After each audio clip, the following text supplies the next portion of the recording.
നമസ്കാരം. ഡൽഹിയിൽ പെട്ടെന്ന് വിളിച്ചുകൂട്ടിയ മന്ത്രിസഭാ യോഗം. എല്ലാ കേന്ദ്രമന്ത്രിമാർക്കും ഡൽഹി വിടരുതെന്ന നിർദ്ദേശം.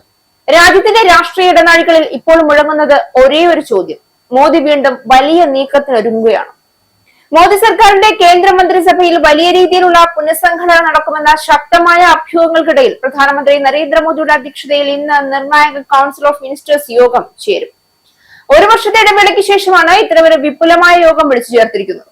യോഗത്തിൽ കേന്ദ്ര ക്യാബിനറ്റ് മന്ത്രിമാർ, സ്വതന്ത്ര ചുമതലയുള്ള സംസ്ഥാന മന്ത്രിമാർ, മറ്റ് സഹമന്ത്രിമാർ എന്നിവരെല്ലാം പങ്കെടുക്കും. വിവിധ മന്ത്രാലയങ്ങളുടെ പ്രവർത്തനം, മുൻപ് കൈക്കൊണ്ട പ്രധാന തീരുമാനങ്ങളും അവയുടെ ഫലങ്ങളും, ഭാവി പദ്ധതികൾ തുടങ്ങിയവ യോഗത്തിൽ വിശദമായി ചർച്ച ചെയ്യും.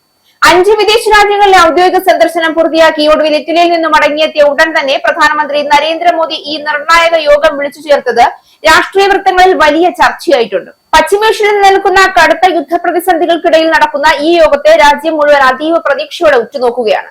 മന്ത്രാലയങ്ങളുടെ പ്രവർത്തന വിലയിരുത്തലിനൊപ്പം രാജ്യം നേരിടുന്ന നിലവിലെ സാമ്പത്തിക വെല്ലുവിളികളും ചർച്ചയാകുന്ന സാഹചര്യത്തിൽ സർക്കാർ എന്തെങ്കിലും വലിയ പ്രഖ്യാപനങ്ങൾ ഇന്ന് നടത്തുമോ എന്നാണ് എല്ലാവരും ഉറ്റുനോക്കുന്നത്.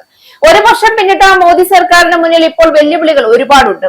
പശ്ചിമേഷ്യയിൽ ശക്തമാകുന്ന യുദ്ധഭീഷണി, എണ്ണവില കുതിച്ചുയരാനുള്ള സാധ്യത, സാമ്പത്തിക സമ്മർദ്ദം, ചില മന്ത്രിമാരുടെ മോശം പ്രകടനം, വിവിധ സംസ്ഥാനങ്ങളിലെ രാഷ്ട്രീയ കണക്കുകൂട്ടലുകൾ, ഇതെല്ലാം ചേർന്നാണ് ഡൽഹിയിൽ പുതിയ നീക്കങ്ങളുടെ ചർച്ച ശക്തമാകുന്നത്. ഈ യോഗത്തെ ചുറ്റിപ്പറ്റിയുള്ള ഏറ്റവും വലിയ അഭ്യൂഹം മന്ത്രിസഭാ പുനഃസംഘടനയാണ്.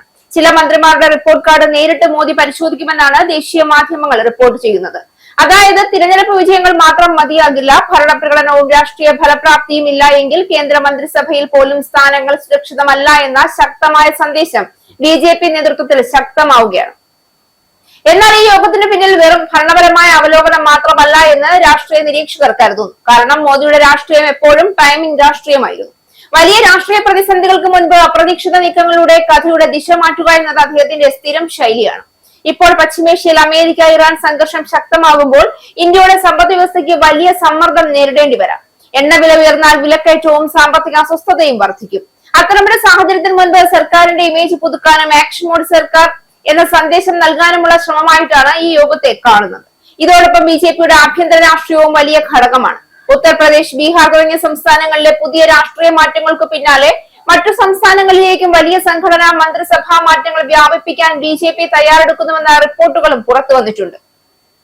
അതായത് 2027-28 തിരഞ്ഞെടുപ്പുകളെ മുന്നിൽ കണ്ടുള്ള ദീർഘകാല രാഷ്ട്രീയ പുനഃക്രമീകരണത്തിന്റെ തുടക്കമായിരിക്കാം ഈ യോഗം. അതേസമയം മറ്റൊരു ഗൂഢാലോചന രാഷ്ട്രീയ ചർച്ചയും ഡൽഹിയിൽ സജീവമാണ്. കേന്ദ്ര സർക്കാരിനെതിരെ ഉയരുന്ന തൊഴിലില്ലായ്മ, വിലക്കയറ്റം, പരീക്ഷാ വിവാദങ്ങൾ, സാമ്പത്തിക അസന്തോഷം തുടങ്ങിയ വിഷയങ്ങളിൽ നിന്ന് പൊതുശ്രദ്ധ മാറ്റാനാണോ ഈ ക്യാബിനറ്റ് റീഷഫിൾ സസ്പെൻസ് സൃഷ്ടിക്കുന്നതെന്ന ചോദ്യവും ഉയരുന്നുണ്ട്. കാരണം വലിയ രാഷ്ട്രീയ പ്രഖ്യാപനങ്ങൾ വരാനിരിക്കുകയാണെന്ന പ്രതീക്ഷ സൃഷ്ടിക്കുമ്പോൾ പൊതുചർച്ചയുടെ ദിശ മാറും. മോദിയുടെ രാഷ്ട്രീയ ശൈലി അറിയുന്നവർക്ക് അത് പുതുമയല്ല. 2021-ലും 2023-ലും സമാനമായ മന്ത്രിസഭാ യോഗങ്ങൾക്ക് പിന്നാലെ വലിയ രാഷ്ട്രീയ മാറ്റങ്ങളും പുനഃസംഘടനകളും നടന്നിരുന്നു. അതിനാൽ ഇത്തവണയും ഈ യോഗം സാധാരണ ഭരണയോഗമായി മാത്രം അവസാനിക്കില്ല എന്നാണ് രാഷ്ട്രീയ കേന്ദ്രങ്ങൾ കരുതുന്നത്. ഇതിനിടെ മറ്റൊരു പ്രധാന ചർച്ച യുവമുഖങ്ങൾക്കും സഖ്യകക്ഷികൾക്കും കൂടുതൽ പ്രാമുഖ്യം നൽകുമോ എന്നതാണ്. മോദി മൂന്നാം സർക്കാർ ആദ്യം 2 ഘട്ടങ്ങളെ അപേക്ഷിച്ച് കൂടുതൽ സഖ്യ ആശ്രിതമായതിനാൽ പുതിയ രാഷ്ട്രീയ ബാലൻസ് കണ്ടെത്തേണ്ട ആവശ്യം BJPക്ക് മുന്നിലുണ്ട്. അതിനാൽ മന്ത്രിസഭാ മാറ്റങ്ങൾ ഭാവിയിലെ ദേശീയ രാഷ്ട്രീയ സമവാക്യങ്ങളുടെ ട്രയൽ റൺ കൂടിയായേക്കാം. ഇപ്പോൾ ഡൽഹി രാഷ്ട്രീയ ഇടനാഴികളിൽ ഉയരുന്ന ചോദ്യം ഒന്നാണ്: മോദി വീണ്ടും ഒരു വലിയ രാഷ്ട്രീയ സർപ്രൈസിന് ഒരുങ്ങുകയാണോ? കാരണം ഇന്ത്യൻ രാഷ്ട്രീയ ചരിത്രം പലതവണ തെളിയിച്ച സത്യമുണ്ട്. നരേന്ദ്രമോദി മന്ത്രിമാരെ അടിയന്തര യോഗത്തിന് വിളിക്കുമ്പോൾ അതിന് പിന്നിൽ വെറും യോഗ അജണ്ട മാത്രമാകാറില്ല. പലപ്പോഴും അത് അടുത്ത വലിയ രാഷ്ട്രീയ നീക്കത്തിന്റെ മുന്നറിയിപ്പായിരിക്കും.